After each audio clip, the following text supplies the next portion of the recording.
Sabéis que el glutatión son una proteína muy pequeñita, la molécula más abundante en el cuerpo es después del agua, el principal antioxidante encargado de neutralizar los 30.000 trillones de radicales libres que se producen diariamente en el cuerpo, que son tres aminoácidos, el glutamato, la cisteína y la glicina, y que es siempre la cisteína, el aminoácido que nos falta para la fabricación del glutatión, que siempre tiene que producirse dentro de las células. Lo tenemos que producir nosotros en nuestras células. Esa cisteína es la que siempre da problema para conseguir el glutatión. Sabéis que en la leche materna esa cisteína se presenta como cistina, dos moléculas de cisteína enlazadas por un puente disulfuro y, a ver, sí, vamos a disminuir esto un poquito, echarlo por abajo. La absorción de la cisteína se produce como cistina en el intestino delgado mediante transportadores específicos a través de la membrana, que es su principal presentación en la leche materna, y la cistina se reduce a cisteína dentro de las células utilizándose para la formación del glutatión intracelularmente. Eso es muy importante, pero es verdad que en la leche materna esa cisteína y se absorbe como cistina. Pero no solamente es como cistina, porque además este puente disulfuro tiene una forma especial, está unido a este nivel, y esto es fundamental que se mantenga para que esas proteínas que hay en la membrana de las células, perdón, vamos a hacer una cosa que se nos ha olvidado, sí, después abriremos para preguntas, pero silenciamos y así podemos entendernos mejor.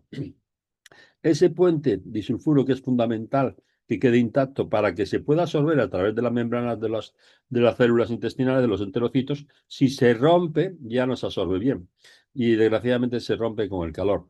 Es decir, la cistina está presente en algunos alimentos como las judías verdes, el brócoli, las lentejas, el pollo, los derivados lácteos, pescados como la merluza, el atún, el bonito, pero se destruye con el calor. Y ya no estamos acostumbrados a tomar el pollo crudo, la merluza cruda, o las judías crudas, o los garbanzos crudos. Ya desgraciadamente, esto del calor que vino hace 2,5 millones de años a formar parte de la vida de los humanos, vino para quedarse. Ya no es muy complicado pasar de él. Sin embargo, siempre me he preguntado por qué los animales tienen tan pocas enfermedades y nosotros tantas, si somos unos seres más evolucionados que ellos. Y el problema es que ellos comen todas las cosas como Dios la ha puesto, entre el cielo, como Dios la ha puesto en la tierra, es decir, sin calentarla. Y nosotros, una vez que dejamos la lactancia materna, pasteurizamos la leche y la calentamos los alimentos y destruimos gran cantidad de esa cisteína o esa cistina que después dentro del cuerpo tendría que transformarse en cisteína. Ese es el problema. Eh, Otra cosa que siempre nos están comentando es que es un aislado de proteína de suero sin desnaturalizar. Eh, Pronocal. Bueno, ¿qué es esto de aislado de proteína de suero sin desnaturalizar? En principio sabemos que de 10 litros de leche nos da 1 kilogramo de queso y 9 litros de suero, que ese suero siempre se ha estado eh, tirando, y la verdad es que era un problema de contaminación importante a todos los niveles, a niveles de acuíferos y de las tierras donde se tiraban y tal, porque es un material biológico, se degradaba y daba lugar a que vinieran después, una vez que se había degradado y con la putrefacción, una serie de microbios que no eran idóneos para ese suero o para esas aguas residuales. Sin embargo, ya después se ha ido viendo las ventajas que teníamos con ese suero, pero hasta ahora era un problema de salud importante medioambiental. Los tipos de suero, según su concentración proteica, puede ser concentrado, contiene 70-80%, aislado, y monocal es un aislado de proteína de suero, procesado para contener 90% o más de proteínas con mínima grasa y sin lactosa, ahora lo vamos a ver, o hidrolizado. Sabemos que hemos dicho que monocal es un aislado de proteína de suero. Y después el suero puede ser desnaturalizado, es decir, se le aplica calor, altas temperaturas, más de 75 grados, asociado con el proceso de pasteurización de la leche, con lo cual destruimos ese puente disulfuro y no nos sirve, y sin desnaturalizar, que eso sí nos sirve, por eso inmunocal es un aislado de proteína de suero sin desnaturalizar. Fijaros que en 100 gramos de leche vamos a tener carbohidrato, hidrato de carbono, 4 gramos, principalmente lactosa. Vamos a tener 1 gramo de proteína y sin embargo inmunocal, al ser aislado y sin denaturalizar, es aislado, se ha eliminado de la lactosa, no existe ya esta lactosa, y inmunocal contiene menos del 1% de lactosa y sin todo, y sí todos los aminoácidos esenciales con un valor biológico de sus proteínas de 110. El mayor biológico, las proteínas más biodisponibles. Esto quiere decir que Inmunocal es mucho más que esa cisteína enlazada biodisponible. Vamos a tener todos los aminoácidos, sobre todo los esenciales, que nos vienen en la leche materna. El chico no necesita suplementarse con nada. El bebé, solo la leche materna le da todo el alimento del mundo. Y entonces esto es muy importante, que es más que esa proteína enlazada. Que tenemos un valor biológico de 110, quiere decir que tenemos todos los aminoácidos esenciales, todos los que necesitamos, y que se le ha eliminado completamente la lactosa. Por eso, ¿es alergia a la lactosa? No, no es alergia a la lactosa. Las alergias se producen a las proteínas y requieren el poner un urbasón y además un tratamiento de urgencia. Lo que hay sí hay es mucha intolerancia a la lactosa. Es que es alérgico, no, es intolerante a la lactosa. ¿Es que le sienta mala leche? Sí, porque es intolerante a la lactosa. De acuerdo, pero es intolerante. Primero que el Inmunocal no lleva lactosa, así que no hay ningún problema que le siente mal la lactosa y que sea intolerante a la lactosa. Segundo es que las intolerancias siempre son dosis dependientes. Entonces, es que es intolerante a las proteínas de la leche. Las alergias a las proteínas de la leche son rarísimas. En fin, muy excepcionales, muy excepcionales. Se toma una magdalena o se toma mantequilla y le tienen que poner un urbasón. No.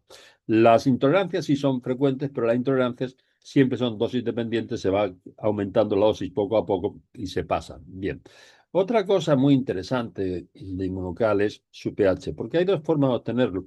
Una es por un tema de bacterias acidófilas, y otro es por otro procedimiento diferente químico, pero esa fermentación ácida de la leche hace que tenga un pH de 5,5. Esto es una tirita de estas tornasol que hemos metido en un vasito de esto, lo que nos quedaba después de tomar nuestro Inmunocal, y veis que lo que marca es aproximadamente, pues estamos en el 5,5. Y esto es muy interesante, porque veréis, la piel tiene un manto ácido de 5,5. Es un manto ácido que tiene la piel que representa una barrera muy importante para infecciones, microorganismos, bacterias y de todo tipo. Pero ese pH en la piel se pierde en las lesiones psoriásicas, en todo tipo de lesiones en piel, siempre se ha alterado el pH de esta zona. Entonces, qué bien va a coger un poquito de la tapadera o un poquito de lo que nos sobra aquí y ponernos en la piel, va a recuperar ese manto ácido de la piel, va a servirnos para todo tipo de lesiones en la piel. Y también veremos que a nivel anti-aging, es decir, el alimento a nivel de la piel es maravilloso porque además se absorbe por los células de la piel y veis una diferencia muy importante cuando lo utilicéis a nivel estético, en patitas de gallo o en cualquier otro sitio donde queráis mejorar esa estética. Pero en las lesiones de piel también va muy bien, precisamente por ese pH que tiene de 5,5, que es el mismo que tiene el manto ácido de la piel. Otro tema muy importante es el pH íntimo. Veamos cómo es el pH íntimo, porque eso también es algo tremendamente interesante. Fijaros, el pH íntimo en la mujer según la etapa. En la edad fértil de la mujer tenemos un pH a nivel vaginal de 4,5 más o menos, 4,5 ácido. En esa edad, las infecciones más frecuentes en la mujer son infecciones víricas que cursan con una acidez excesiva. Las candidiasis es el colmo de la acidez. Se vuelve más ácido de la cuenta, de un 4,5. Entonces, estas infiltraciones de inmunocal en la vagina son maravillosas, porque si tenemos un pH ácido por debajo de 4, fijaros, esto se lo va a aumentar, va a 5,5 y entonces va a notar primero un alivio muy importante y en segundo lugar unos efectos maravillosos en todo tipo de infecciones vaginales. Pero después, con la menstruación, tenemos un pH de 6,8 a 7,2. Sabemos que todo lo que sea alcalino dilata la materia, distiende la materia, que es lo que pasa en la menstruación, se distiende un poquito todo ese tejido del útero y se desprende completamente. Pero fijaros que en la menopausia, después de la edad fértil de la mujer, tenemos un pH de 7 y un pH ya mucho mayor. Y en ese pH de 7 aparecen infecciones bacterianas. Aparece la Gardnerella y aparece un montón de infecciones diferentes. Esas infecciones que se producen después cursan con leucorrea, con mal olor, muchas veces con muy mal olor, y son tremendamente muy desagradables para la mujer. Y se producen un pH de 7. Esos lavados vaginales nos van a devolver un pH ácido, con lo cual también va a ser muy interesante para combatir todas estas infecciones tan desagradables que tiene la mujer muchas veces ya después de la menopausia y que tiene un pH muy aumentado en la vagina. Otro tema interesante es que el canal vaginal, hasta que llegamos al hocico de Tenca, al cuello del útero, tiene unos 13 milímetros y 13 milímetros es lo que nos mide una jeringa de 20 centímetros cúbicos. Entonces, llegamos prácticamente, cuando introducimos esta jeringa, prácticamente hasta el cuello del útero. Tenemos muchas lesiones en el cuello del útero muy sensibles a la aplicación de Inmunocal. Es decir, Inmunocal a nivel vaginal no está suficientemente explotado. Tiene muchas indicaciones y no puede hacer daño. Siempre con una jeringa de 20, sabéis que en principio se disuelve un sobrecito en 30 mililitros, pues se le echa un poquito menos de 30 mililitros, queda un poquito más espeso, me da igual, unos 20-25 mililitros, se llena esto con 20 y se pone. Y el resto enjuagáis el vaso y os lo bebéis, que siempre es mano de santo, no se puede desperdiciar. Bueno, esto es la clásica frase, está, la clásica palabra de idea que Jimmy Goodman pues, nos dio para que nos acordáramos de las propiedades principales de Inmunocal. Sabéis que es el principal alimento del sistema inmunológico. Sabéis que esta cistina tiene este grupo sulfidrilo SH y los compuestos que tienen este grupo SH se les llaman mercaptanos, que viene del latín mercurio captans y que quiere decir que son los mayores captadores de mercurio, metales pesados y quelantes, eliminador de tóxicos, xenobióticos y todas las mierdas que nos meten que existe, lo cual es tremendamente interesante. Es energizante porque limpia las mitocondrias y una mitocondria sucia, envejecida, enferma, produce una gran cantidad de radicales libres y muy poca energía. Cuando limpiamos estas mitocondrias, porque aquí es donde se producen los radicales libres y aquí es donde lo va a neutralizar principalmente el glutatión, y cuando limpia estas mitocondrias ya son partículas que producen una gran cantidad de energía y una muy poca cantidad de radicales libres. Y esto es también, pero muy interesante. Pero desde luego el efecto mayor que tiene Inmunocal es que es el antioxidante maestro, el mayor antioxidante del mundo. Es decir, veis lo que pasa con un tomate cuando está en la mata, pocos días después y pocas semanas después. Simplemente ha sido atacado por los radicales libres.